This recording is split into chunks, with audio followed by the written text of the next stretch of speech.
Hey, Pastor Steve Waldron, and we're looking at psychology, which is the study of mind, will, and emotion in human beings. You can go into animal psychology we want. You might even go into plant psychology we want. That's a whole different issue. Never mind. But anyhow, we're looking at human psychology and how the different views of human psychology affect our worldview, whether it's a biblical Christian view, maybe some of the various Christian views out there of psychology, and the secular humanist view, which would be basically evolutionary biology. So we've done some others in this series you may want to check out, and check out all our videos here on the channel. We're appreciative you're here with us. So we're at the point in psychology, we've looked at scriptures on psychology and a lot of very important scriptures. Man originally created in the image of God. So mankind is fallen. His imago Dei is fallen, and he has a sinful nature. This is not washed away at baptism, whether infant or older.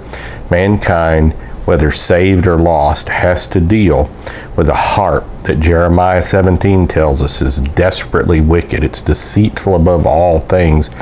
Who can know it? And so we get a new heart, born again of water and spirit. God comes to live on the inside of us, yet we still have the sinful nature working within us. And this is really like the book of Romans, where we have to reckon ourselves dead indeed to sin and alive to God. We have to reckon that process.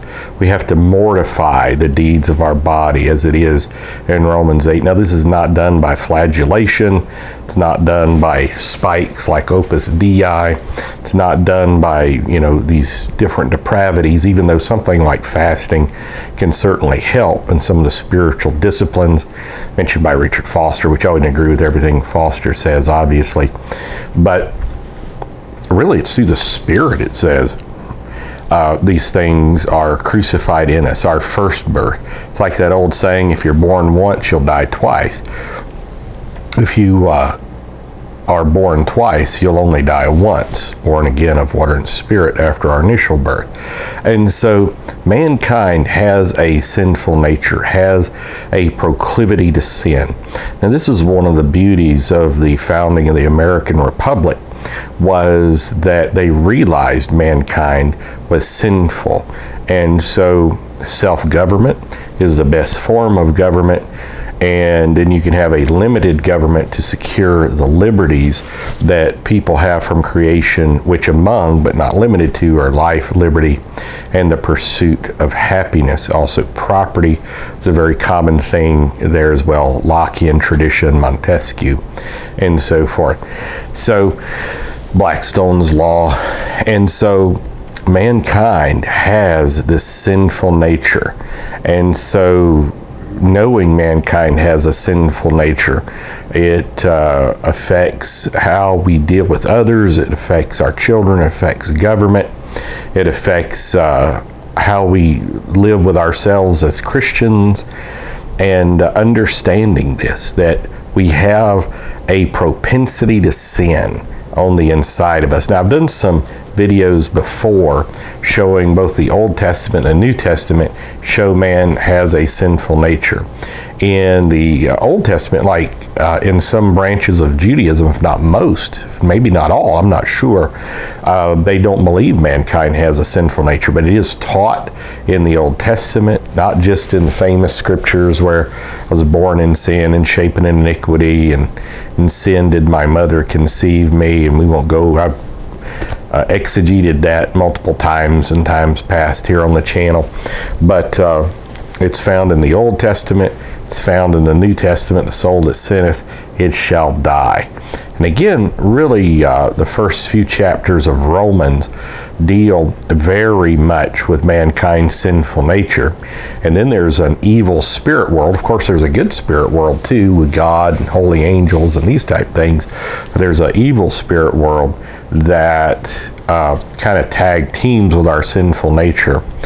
And so when you look at an evolutionary biological view, you really struggle with where does morality come from, where does ethics come from. I've done a review here on the channel by an atheist if mankind's not created. I forget the exact title of the book. Is everything allowable?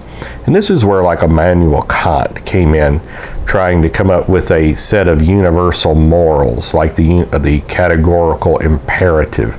Jeremy Bentham and some others as well, John Stuart Mill, in what's doing the most good for the most people.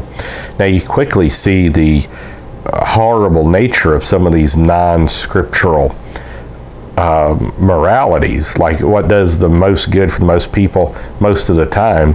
Well, if it's killing a certain percentage of the population, well, this is obviously not moral at all. And so, or depriving them of livelihood or enslaving them or something like that.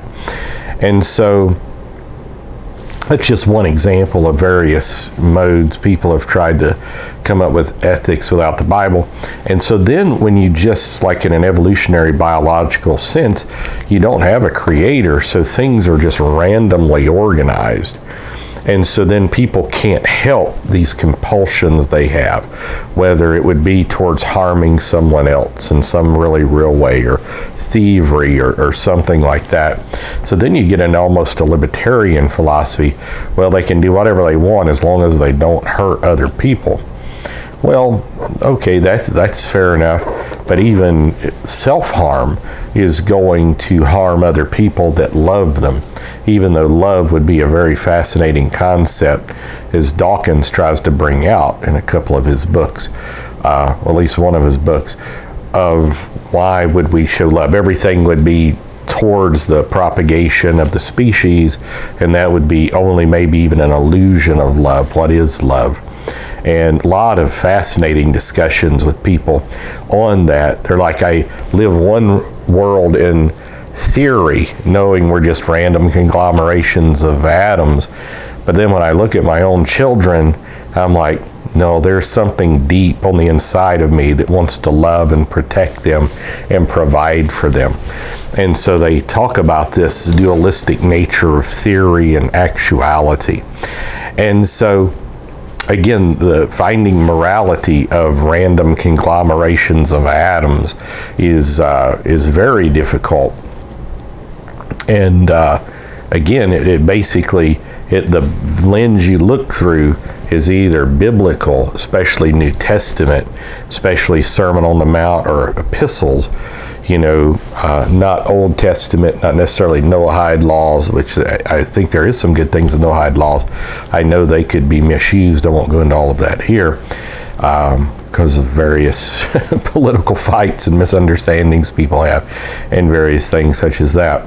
But especially, you heard it was said this, but I say unto you, Jesus has this incredible high morality that's loving your neighbor and praying for those that do evil and doing good to your enemies and just loving his brethren. This is Thomas Jefferson, even though he rejected so much of the supernaturalism of the Bible, if not all of it.